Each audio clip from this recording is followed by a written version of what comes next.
लद्दाख के ऊंचे बर्फीले पहाड़, जो अपनी अद्वितीय सुंदरता और कठिनाइयों के लिए जाने जाते हैं, दशकों से भारत और चीन के बीच तनाव का कारण रहे हैं। इन पहाड़ों के बीच दोनों देशों के सैनिकों ने कई बार आमने सामने का सामना किया है। ये इलाका, जो अपनी कठिन जमीन और खराब मौसम के लिए जाना जाता है, 2020 में एक अहम मोड़ बन गया। यहाँ की कठोर परिस्थितियां न केवल सैनिकों के लिए चुनौतीपूर्ण हैं, बल्कि रणनीतिक दृष्टिकोण से भी महत्वपूर्ण है। यहाँ पर सेनाओं के बीच एक तनावपूर्ण स्थिति पैदा हो गई, जिससे एक बड़े संघर्ष की आशंका बढ़ गई। इस तनाव ने दोनों देशों के बीच के संबंधों को और भी जटिल बना दिया। हालांकि हाल के घटनाक्रमों ने उम्मीद की एक किरण दिखाई है। दोनों देशों ने शांति और स्थिरता की दिशा में कदम बढ़ाने के लिए कई प्रयास किए हैं। दोनों देशों ने डिसएंगेजमेंट की दिशा में सावधानीपूर्वक कदम उठाए हैं, जिसमें प्रमुख फ्रिक्शन पॉइंट से सैनिकों और सैन्य उपकरणों को पीछे हटाना शामिल है। यह प्रक्रिया धीरे धीरे और सोच समझकर की जा रही है, जिसमें प्रमुख फ्रिक्शन पॉइंट से सैनिकों और सैन्य उपकरणों को पीछे हटाना शामिल है। यह कदम दोनों देशों के बीच विश्वास बहाली की दिशा में एक महत्वपूर्ण प्रयास है। यह नाजुक शांति, निरंतर डिप्लोमैटिक और मिलिट्री बातचीत का परिणाम है। दोनों देशों के नेताओं ने कई दौर की बातचीत की है, जिसमें उन्होंने विभिन्न मुद्दों पर चर्चा की और समाधान खोजने की कोशिश की। दोनों पक्ष स्थिति को स्थिर करने और आगे बढ़ने से रोकने की आवश्यकता को समझते हैं। यह समझौता दोनों देशों के बीच के तनाव को कम करने में मदद कर सकता है। डिसएंगेजमेंट की प्रक्रिया, जो अभी भी जारी है, एक शांतिपूर्ण समाधान खोजने की इच्छा को दर्शाती है। यह प्रक्रिया दोनों देशों के बीच के संबंधों को सुधारने में मदद कर सकती है।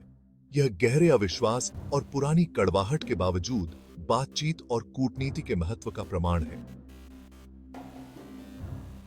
दोनों देशों के नेताओं ने कई बार मिलकर बातचीत की है और एक दूसरे के प्रति विश्वास बढ़ाने की कोशिश की है। आगे का रास्ता अनिश्चित बना हुआ है। लद्दाख की स्थिति में कई अनिश्चितताएं हैं, जो भविष्य में दोनों देशों के बीच के संबंधों को प्रभावित कर सकती हैं। लद्दाख की स्थिति भारत-चीन संबंधों की अस्थिर प्रकृति की याद दिलाती है।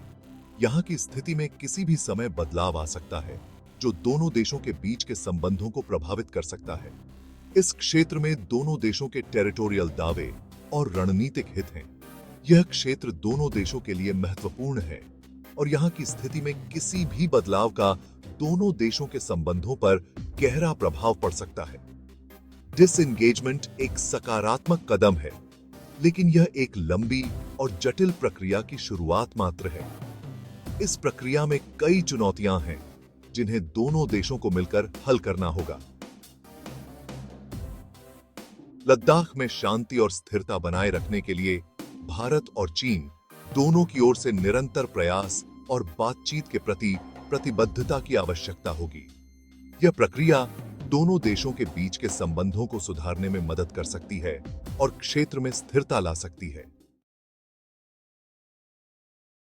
डेप्सांग और डेमचौक लद्दाख में दो महत्वपूर्ण इलाके हैं, जो हाल के वर्षों में भारत और चीन के बीच तनाव के प्रमुख केंद्र बन गए हैं। लाइन ऑफ एक्चुअल कंट्रोल के साथ स्थित ये दो इलाके दोनों देशों के बीच सीमा विवाद के प्रमुख बिंदु हैं। ये इलाके कई बार सैन्य स्टैंड ऑफ के केंद्र बिंदु बन गए हैं, जहां दोनों देशों के सैनिक आमने सामने खड़े हो जाते हैं। इन ऊंचाई वाले मैदानों में भारी सैन्य जमावड़ा देखा गया है, जहां सैनिकों और टैंकों को तैनात किया गया है। यहां सैनिकों और तोपों को एक दूसरे के बेहद करीब तैनात किया गया था, जिससे किसी भी समय टकराव का खतरा बना रहता है। गलत अनुमान और अनपेक्षित वृद्धि का जोखिम बहुत ज्यादा था, जिससे दोनों देशों के बीच तनाव और बढ़ सकता था। डेप्सांग और डेमचौक में डिसएंगेजमेंट की प्रक्रिया में चरणबद्ध तरीके से सैनिकों और उपकरणों को वापस बुलाना शामिल था, ताकि तनाव को कम किया जा सके। दोनों सेनाओं के बीच एक सुरक्षित दूरी बनाए रखने के लिए बफर जोन्स बनाए गए थे। जिससे किसी भी अनचाही घटना को टाला जा सके। इस प्रक्रिया, जिसकी देखरेख जमीनी स्तर पर सैन्य कमांडरों द्वारा की जा रही थी, में किसी भी तरह की गलतफहमी से बचने के लिए सावधानी पूर्वक समन्वय और संचार की आवश्यकता थी। समन्वय और संचार की यह प्रक्रिया बहुत महत्वपूर्ण थी, क्योंकि किसी भी छोटी सी गलतफहमी से बड़ा टकराव हो सकता था। इन क्षेत्रों में सफल डिसएंगेजमेंट तनाव को कम करने की साझा इच्छा को प्रदर्शित करता है, जो दोनों देशों के लिए एक महत्वपूर्ण कदम है। यह भारत और चीन दोनों की क्षमता को उजागर करता है कि वे अपने मतभेदों के बावजूद एक समान आधार खोज सकते हैं और बातचीत के माध्यम से समाधान निकाल सकते हैं। हालांकि यह याद रखना महत्वपूर्ण है कि गतिरोध के मूल कारण अभी भी अनसुलझे हैं और इन विवादों का समाधान अभी बाकी है। लाइन ऑफ एक्चुअल कंट्रोल पर अभी भी विवाद है और दोनों देश एक दूसरे के इरादों को लेकर गहरा संदेह रखते हैं। यह संदेह और अविश्वास दोनों देशों के बीच तनाव को बढ़ाता है, जिससे स्थायी शांति की दिशा में प्रगति करना मुश्किल हो जाता है। डेपसेंग और डेमचौक में डिसएंगेजमेंट एक सकारात्मक कदम है, जो दोनों देशों के बीच विश्वास बहाली की दिशा में एक महत्वपूर्ण प्रयास है। लेकिन यह स्थायी शांति की गारंटी नहीं है, क्योंकि भविष्य में फिर से तनाव बढ़ सकता है। भारत और चीन दोनों को बातचीत में शामिल होना जारी रखना चाहिए, ताकि वे अपने मतभेदों को सुलझा सकें और एक स्थायी समाधान की दिशा में काम कर सकें।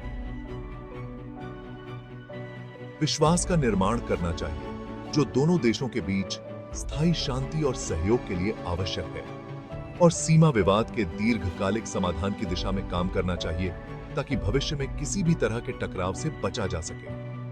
लद्दाख का भविष्य दोनों देशों की अपने मतभेदों को शांतिपूर्वक और जिम्मेदारी से प्रबंधित करने की क्षमता पर निर्भर करता है, जिससे इस क्षेत्र में स्थायी शांति और स्थिरता बनी रह सके।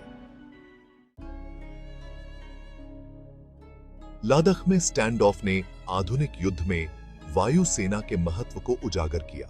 यह क्षेत्र, जो अपनी ऊंचाई और दुर्गम भूभाग के लिए जाना जाता है, एक नए प्रकार के युद्ध का मैदान बन गया है, जहां वायुसेना की भूमिका पहले से कहीं अधिक महत्वपूर्ण हो गई है। ऊंचाई वाला इलाका और चुनौतीपूर्ण मौसम की स्थिति इस क्षेत्र में किसी भी संघर्ष में वायुसेना को एक निर्णायक कारक बनाती है। यहाँ की कठोर जलवायु और दुर्गम भूभाग ने वायुसेना की रणनीतिक महत्व को और भी बढ़ा दिया है, जिससे यह स्पष्ट हो गया है कि भविष्य के किसी भी संघर्ष में वायुसेना की भूमिका कितनी महत्वपूर्ण होगी। भारत और चीन दोनों ने अपनी सबसे उन्नत लड़ाकू जेट और हेलीकॉप्टरों को आगे के हवाई अड्डों पर तैनात किया, जिससे उनकी हवाई क्षमताओं का प्रदर्शन हुआ। यह तैनाती न केवल शक्ति का प्रदर्शन है, बल्कि यह भी दर्शाती है कि दोनों देश किसी भी संभावित संघर्ष के लिए कितने तैयार हैं। वायुसेना के साधनों की तैनाती ने कई उद्देश्यों को पूरा किया। यह न केवल राष्ट्रीय सुरक्षा को मजबूत करता है, बल्कि यह भी सुनिश्चित करता है कि किसी भी आक्रमण का तुरंत और प्रभावी ढंग से जवाब दिया जा सके। इसके अलावा यह तैनाती एक मनोवैज्ञानिक प्रभाव भी डालती है, जिससे दुश्मन को यह संदेश मिलता है कि वे किसी भी आक्रमण के गंभीर परिणामों का सामना करेंगे। इसने राष्ट्रीय हितों की रक्षा और आक्रामकता को रोकने के लिए दृढ़ संकल्प का प्रदर्शन किया। वायुसेना की उपस्थिति ने यह स्पष्ट कर दिया कि भारत अपने क्षेत्रीय संप्रभुता की रक्षा के लिए किसी भी हद तक जा सकता है। यह दृढ़ संकल्प न केवल सैन्य दृष्टिकोण से महत्वपूर्ण है, बल्कि यह राजनीतिक और कूटनीतिक स्तर पर भी एक मजबूत संदेश भेजता है। वायुसेना ने महत्वपूर्ण निगरानी और टोही क्षमताएं प्रदान की, जिससे दोनों पक्षों को सैन्य टुकड़ी की गतिविधियों की निगरानी और जमीनी स्थिति का आकलन करने की अनुमति मिली। यह निगरानी और टोही कार्य न केवल सैन्य रणनीति के लिए महत्वपूर्ण है, बल्कि यह भी सुनिश्चित करता है कि किसी भी संभावित खतरे का समय पर पता लगाया जा सके और उसे निष्प्रभावी किया जा सके। लड़ाकू जेट विमानों की मौजूदगी ने एक डिटरेंट के रूप में भी काम किया, जो दुश्मन को आगे बढ़ने के संभावित परिणामों की याद दिलाता है। यह डिटरेंट प्रभाव न केवल सैन्य दृष्टिकोण से महत्वपूर्ण है, बल्कि यह भी सुनिश्चित करता है कि किसी भी संभावित आक्रमण को पहले ही चरण में रोका जा सके। लद्दाख स्टैंड ऑफ ने भारत के लिए अपनी वायु सेना की क्षमताओं को मजबूत करने की आवश्यकता पर प्रकाश डाला। यह स्पष्ट हो गया है कि भविष्य के किसी भी संघर्ष में वायु सेना की भूमिका कितनी महत्वपूर्ण होगी और इसके लिए भारत को अपनी वायु सेना को और भी मजबूत और आधुनिक बनाना होगा। भारतीय वायु सेना को कई चुनौतियों का सामना करना पड़ता है, जिसमें विमानों का पुराना होना, लड़ाकू स्क्वाड्रन की कमी और स्वदेशी रक्षा उत्पादन में सीमाएं शामिल हैं। इन चुनौतियों का सामना करने के लिए भारत को अपनी वायु सेना के आधुनिकीकरण पर ध्यान केंद्रित करना होगा और नई तकनीकों और उपकरणों को अपनाना होगा। भारतीय वायुसेना का आधुनिकीकरण संभावित विरोधियों के खिलाफ एक विश्वसनीय डिटरेंट बनाए रखने और क्षेत्र में भारत के हितों की रक्षा के लिए आवश्यक है। यह आधुनिकीकरण न केवल सैन्य दृष्टिकोण से महत्वपूर्ण है, बल्कि यह भी सुनिश्चित करता है कि भारत किसी भी संभावित खतरे का सामना करने के लिए पूरी तरह से तैयार है।